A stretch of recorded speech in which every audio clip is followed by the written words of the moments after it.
What's up everybody, Matt Maran here for another car review. This is of course the 2021 Mustang Mach-E. Huge thanks to Ford for providing me here with the Mach-E to review for you guys today. So about the new Mach-E Mustang, so very controversial.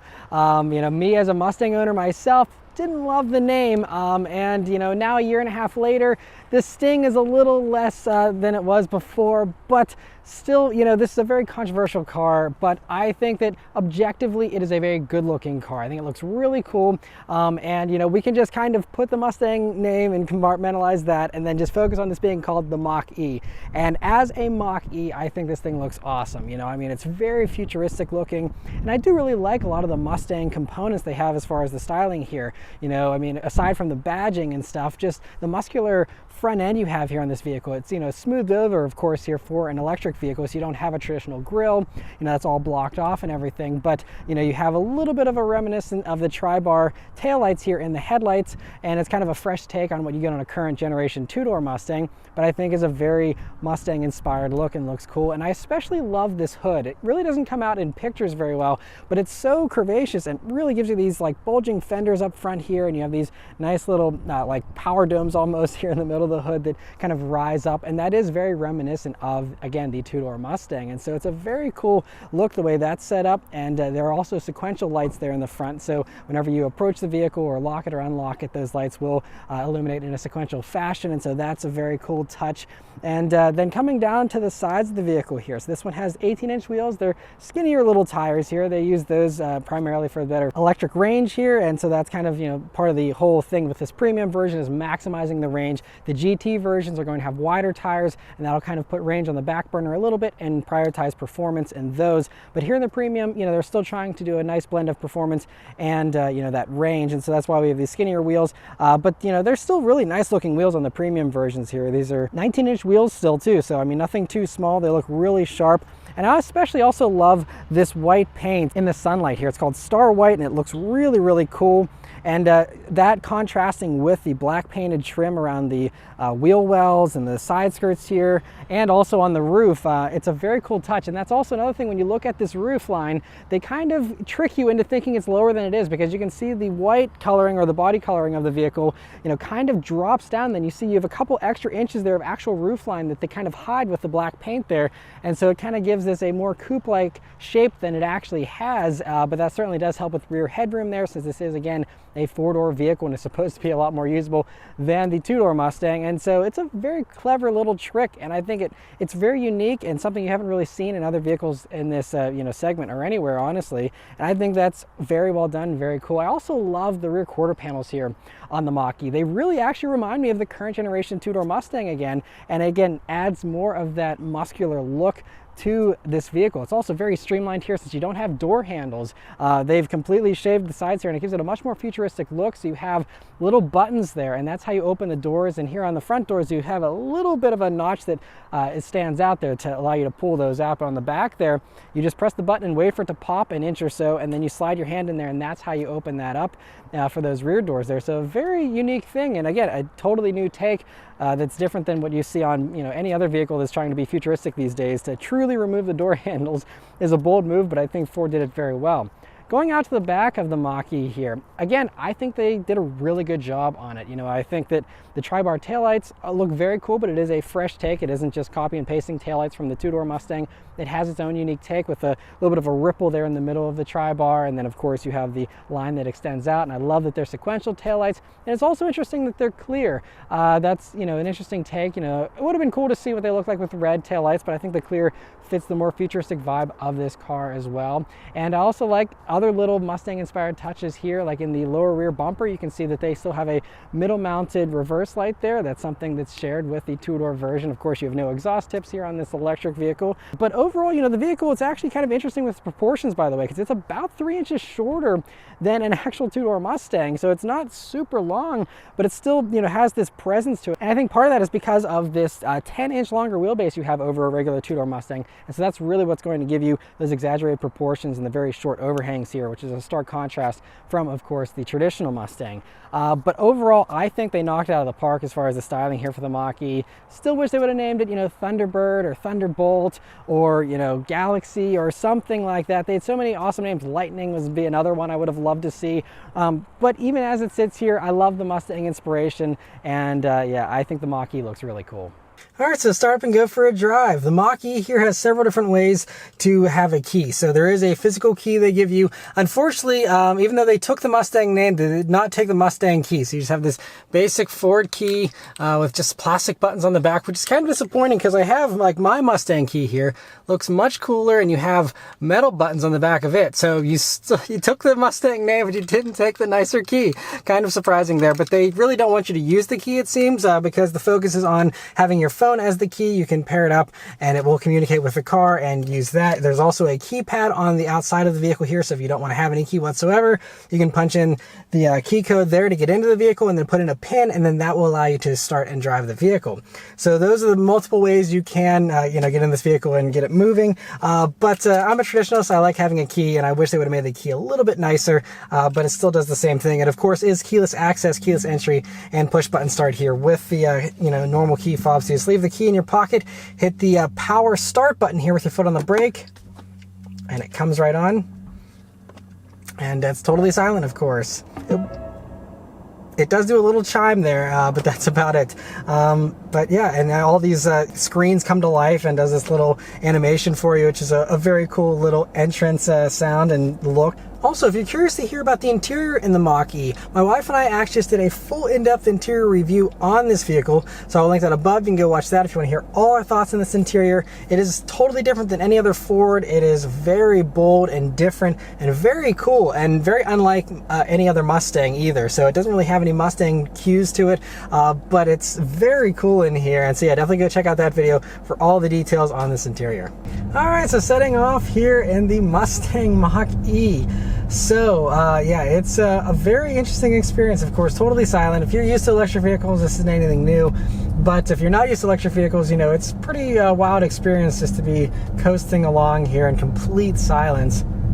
And you don't really hear, even, I have all the noises turned on and stuff, but even with the noises turned on, you don't hear anything, at least here in the normal engage driving mode. Whenever you go up to the unbridled mode, it does do more sounds. We'll test that out in a minute here, but just cruising along, it's a very soft and smooth ride, and I mean, the suspension soaks things up very nicely, but it's combined with these super soft seats. These are these ActiveX material seats, and so they're not real leather, but they're way softer and more comfortable than real leather in my opinion.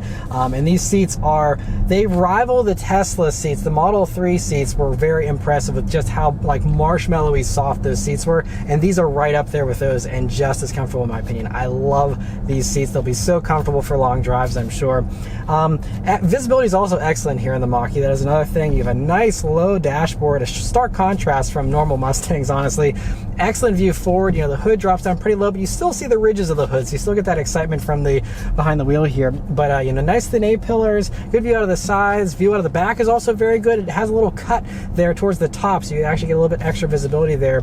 And so actually a really nice large rear window, bigger than you would expect from the outside, honestly. I also have the one pedal driving on currently, so that is you know, using the regenerative braking to slow you to a stop just by taking your foot off of the gas. And so it's something that definitely takes some getting used to, because you basically, when you're driving this vehicle in this one pedal mode, you always have to have your foot on the gas unless you want to slow down quickly or stop. And so it takes a little getting used to, but honestly I think this is the most intuitive one pedal setup I've ever used, because they're really rough in a lot of other vehicles, like the Mini Cooper EV that I tested last year. Like that, I mean, it almost could make you car sick with how quickly those would you know, bang on the brakes, and you know, it'd be really jerky. And this, if you're, you know, not totally smooth with it just yet, you know, it will be a little jerky still, but it is much easier to be smooth with this one pedal setup over that Mini and even some other vehicles. Even in the Teslas, I didn't love the one pedal setup. This feels a lot easier to get used to, and I'll continue to test that here during my week of driving as well. Another thing that's really impressive is just how quiet this vehicle is, not only just because of the lack of motors, but it's very well insulated. I mean, I'm even in like more luxurious vehicles that I drive around in, like I'm doing 38 miles per hour currently, and there's like no wind noise, there's no road noise, no tire noise. That was a huge dump truck that just passed, and that was as noisy as that got. In any other vehicle, like, that would be way noisier. This is really like actual luxury car levels, and actually slightly better than even some entry-level luxury models. I mean, this is quieter inside here than my wife's Mercedes C300, so it's very nice in here, and gives you a very luxurious feeling. And honestly, you know, even as, you know, this premium one, its as tested price is about $56,000. This feels well worth that price tag as far as the interior refinement and just how luxurious it feels. Now, it might not feel very Mustang-like because it isolates you so much, so it just depends on what you're going for. But if you want something that's really serene and, you know, very refined, this gets a 10 out of 10 in my book as far as refinement goes. All right, but I'm gonna go ahead and put it up into the unbridled drive mode, which is the sportiest one. You do have to go into the screen for that. But yeah, let's turn down onto this back road here and see how it does. Here we go. All right, very immediate. Whew. Wow, this thing gets up and moves very, very nicely. Wow, it's pretty undramatic, but it is a little bit dramatic just with the G-forces. But man, this thing really gets up and moves very, very nicely. And the sounds here kind of sounds like an EcoBoost Mustang, honestly, with the way they have those burly sounds coming from this. It's not super loud. I honestly wish it was a little bit louder, and I wish there was other sounds you could pick from, you know, to make it sound more futuristic and spacey if you want and stuff. But anyway, regardless here, the Mach-E with its premium trim, this one is the premium dual motor all-wheel drive version, and does have the extended range battery. So that means you have 346 horsepower, 428 pound-feet of torque. It'll do a 0 to 60 time quoted by Ford at 4.8 seconds, although Car and Driver only managed to get a 5.1 second 0 to 60. So somewhere, you know, I'd say low 5 seconds is probably a safe bet. And I also like, it does shift around the suspension a little bit, so that adds a little bit of extra drama and stuff. And yeah, it feels very strong and very exciting. And of course, if you do the one pedal thing, then you know, it does ramp up that regenerative braking whenever you're at those higher speeds to slow you down. And yeah, I'm not even using the brakes at all, and it's amazing that I basically have already grown totally accustomed to this after just a few minutes of driving. It's kind of wild. Yeah, even whenever you're not flooring it, though, in unbridled mode here, it really, tip in on the throttle there, it really does want to go a little bit quicker, and it's very fun. But also, I have to comment on the quietness again of this thing, because now we're on a road that generates a lot of road noise. If you watch any of my other reviews, this road can get pretty noisy, and in this vehicle, I mean, that's the most road noise you get. It's really impressive. I think that's even more impressive than the power to me, is just how luxurious this thing is. But anyway, so yeah, good amount of power. Now, as far as all the range estimates and stuff, it varies widely depending on which version you're getting. This one is rated to do 270 miles on a charge. And but yeah, we're coming up some corners here, and let's see how the Mach-E handles here. So, tires are protesting a little bit. So you have, you know, the weight nice and low here, obviously with this skateboard kind of chassis with the batteries all right there in the floor, and it really does a pretty good job. It just, yeah, oh, it actually wanted to rotate. I could have actually put in a little bit more gas and gotten it to actually do a little bit of a drift. That was fun.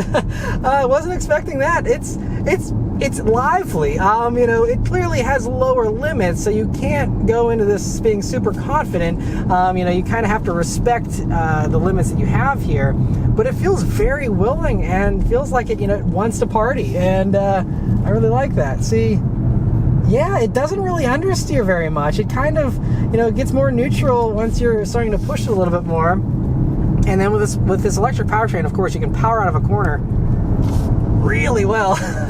Wow, yeah, this thing is a lot of fun.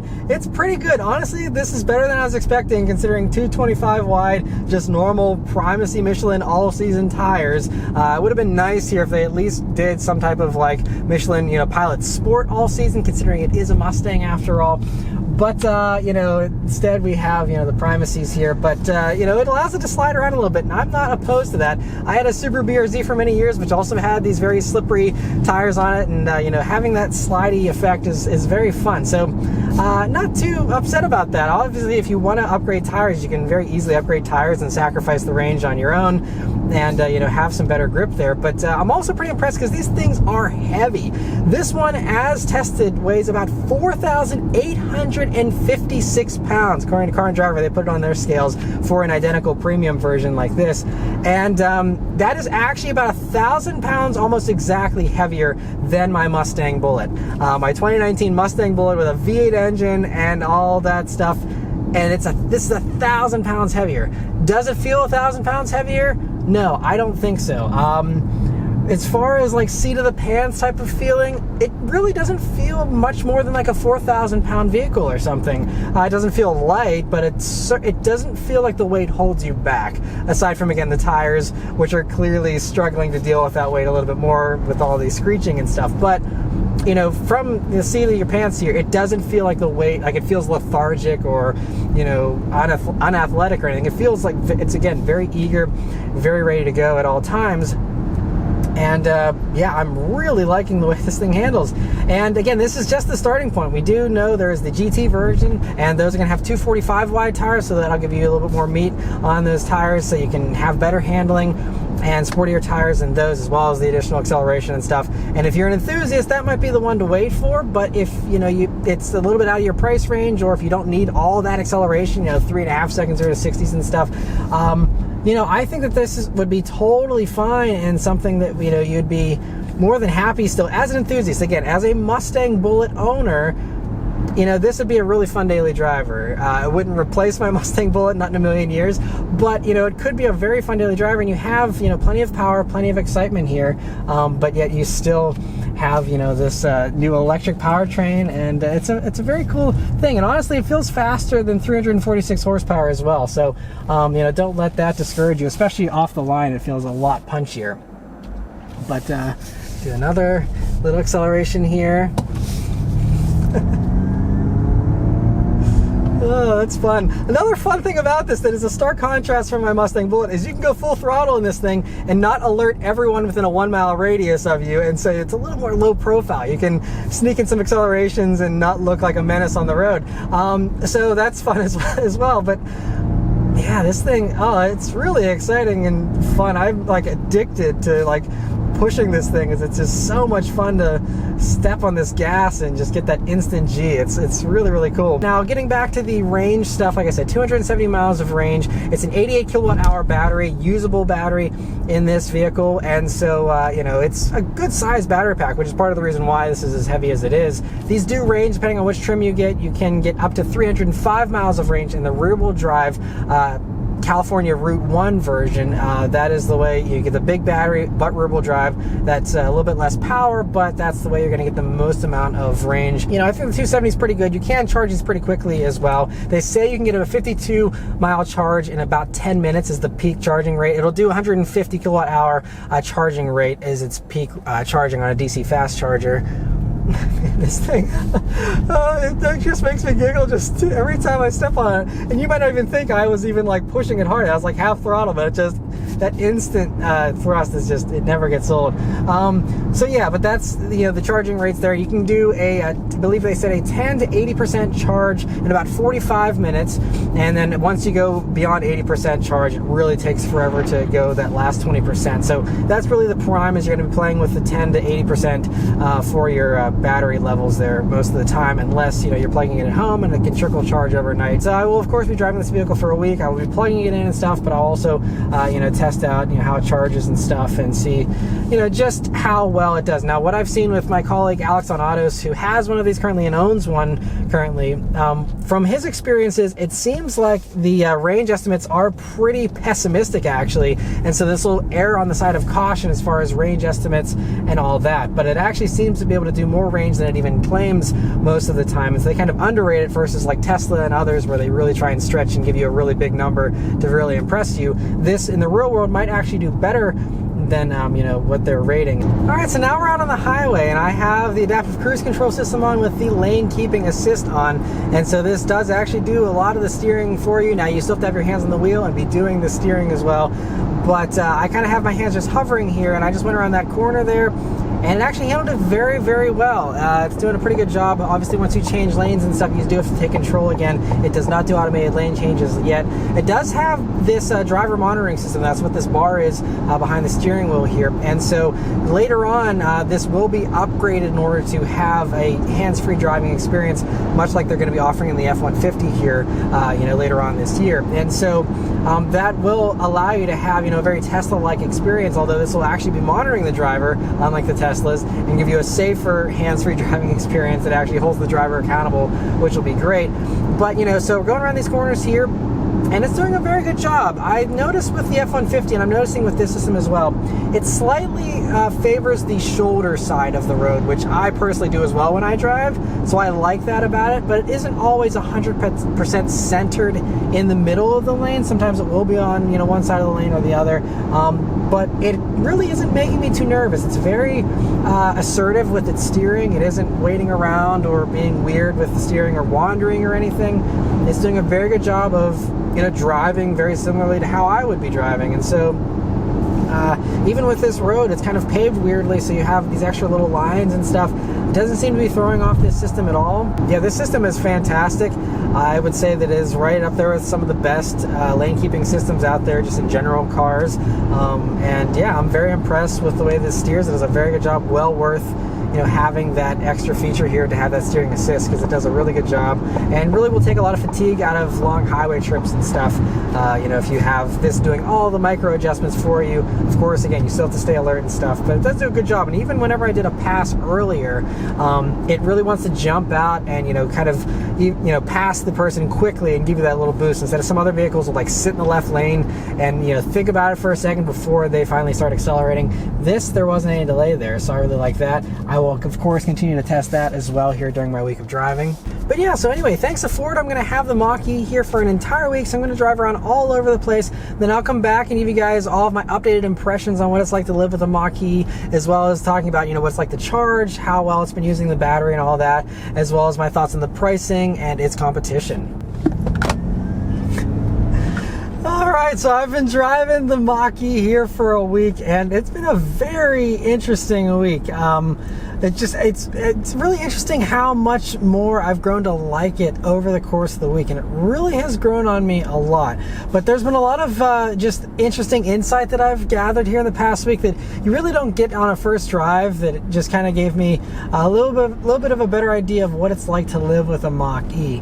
And overall, it's a pretty positive experience. I mean, it's definitely, this is a very early production model, and so it had a couple little glitches, which I'll get to in a minute. So, this is kind of that early tech adopter type of mentality with these early Mach-E's, while they get all the little kinks worked out and everything. So it wasn't perfect, but I really have grown to like it. I think it's safe for me to say that it's my favorite affordable electric vehicle. I love having the gauges. I love having Apple CarPlay. Those are two things you don't get in a Tesla. And I'll get to some of the differences between it and the Tesla later on here towards the end. But I think that I can say, Cliff Notes, this is my favorite electric vehicle. Now, the whole Mustang thing. I'm a Mustang owner. I've had 4 of them. I love them dearly. I love the brand. Does this fit with the Mustang thing? Mostly no.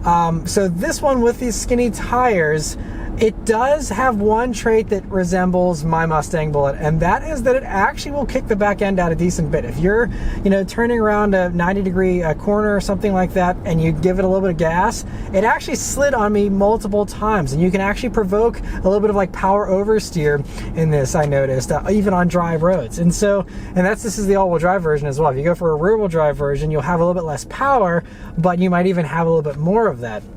And possibly the GT version, even with it having all-wheel drive, if that has more power, that could potentially, even give you a little bit more of that as well. So that is the one area where, whenever I kind of gave it a little bit of gas going through a corner and it kicked the back end out, I was like, okay, this kind of feels like my Mustang Bullitt a little bit.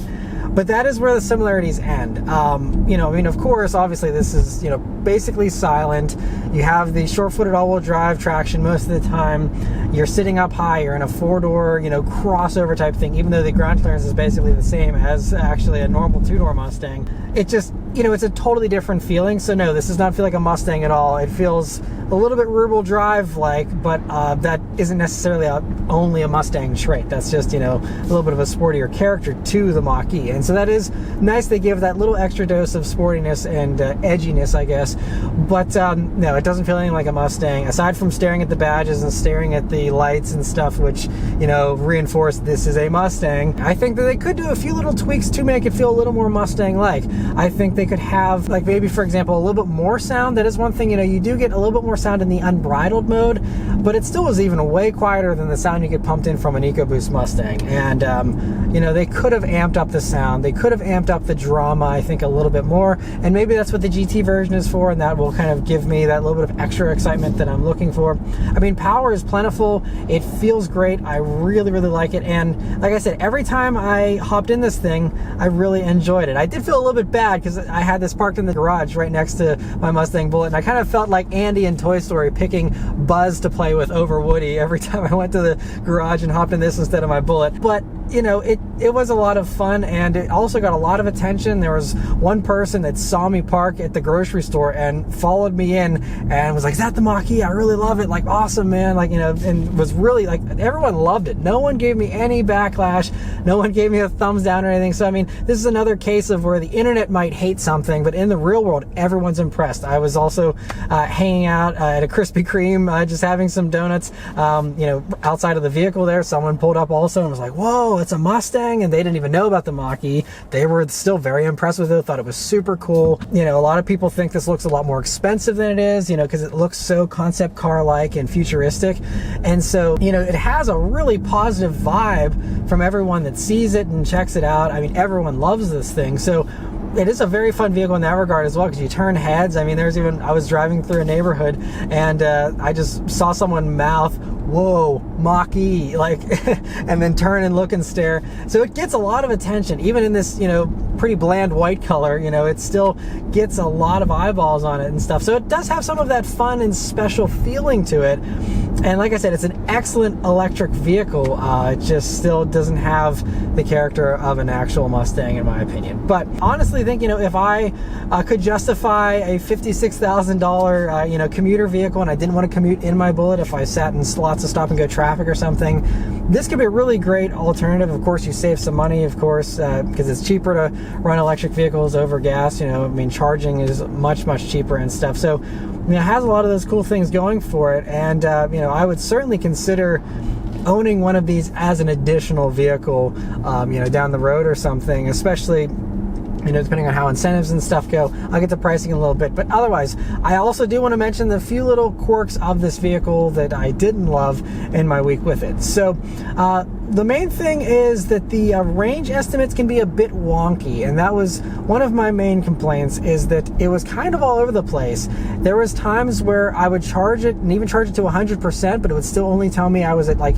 257 or 260 some miles of range instead of the full quoted 270. Now, there were other times where it did go to the full 270. I wish it was a little more exact, because there were some times where it was better than expected, where I drove like 13 miles, for example, on one drive, but it still only said I lost 10 miles of range. So it's like, cool, I got a little bit more mileage out of it than, you know, it was even predicting. And then there were other times though where, you know, like I said, I would set out from the house with a full charge and would immediately drop to like 257 miles instead of the 270. And I'm like, okay, so there's clearly something weird going on with the software and the calculations that doesn't make it 100% reliable. Now, once you drive longer distances, it seems like it does get a little bit more stable as far as its predictions get, because, you know, like for example, I did a longer drive of about 75 or 80 miles round trip. And with that drive, it actually was spot on. You know, it said that I had started out with 270 miles of range, and I had basically exactly, you know, 80 or so miles less than that whenever I got home. So, you know, it's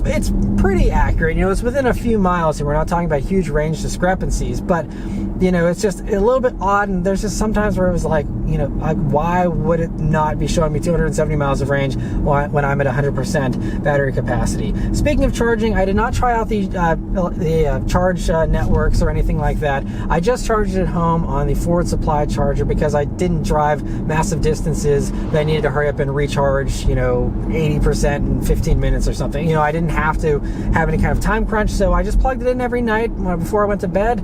Came out, you know, in the morning, and it was pretty well charged up and ready to go. But whenever I did actually want to get it to a actual 100% charge, it took forever. Even on a, the trickle charger is slow to begin with, but it even slowed down, just going like, it would get up to 99% pretty, quickly, as far as what I was expecting from that rate of charging, on a level 1 charger. But then going from 99% to 100%, it took it like, I don't know, almost 4 hours to get that last 1%, whenever otherwise I was, gaining about maybe 3% of range every hour or something on that slow charger. But then it took forever for that last 1%. I'm not sure why, but if you actually want to leave with a full 270 charge, it's going to take you a good while to even just go from 99% to 100. So keep that in mind.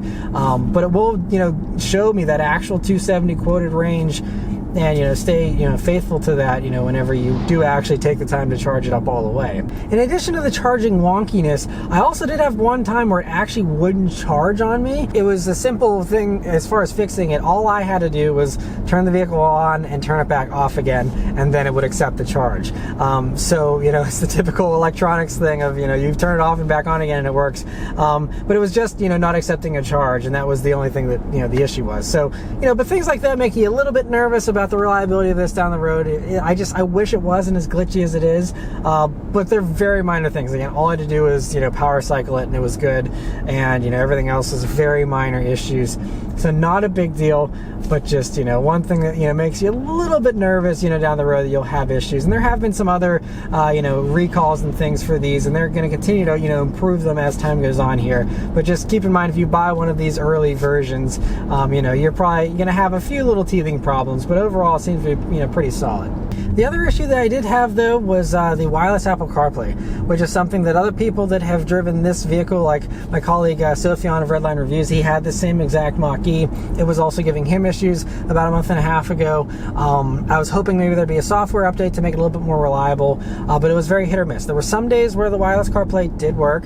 There were other days where it didn't. And the unfortunate thing about when it doesn't work is that it's connected in a different way than it is whenever you're just on a normal Bluetooth connection. And so, for example, whenever CarPlay didn't work, it made matters worse because I had to then disconnect my phone and then reconnect it as a traditional Bluetooth connection so that I could, do wireless audio streaming or take phone calls or things like that. Because whenever it wasn't working with the CarPlay, none of that stuff worked. And so, I had to manually disconnect the phone, give up on the wireless thing, and then go into Bluetooth and connect it that way. So that kind of adds insult to injury with that. If it's not going to work, I wish that at least it would default back and at least give you the backup of having a regular Bluetooth connection instead of me manually having to do that. Of course, you can just plug it in and have CarPlay every time if you're okay with a wired CarPlay source. But the whole convenience thing is you hop in your car and it works. And in this, it wasn't reliable like that, unfortunately. And so that is a downside for sure.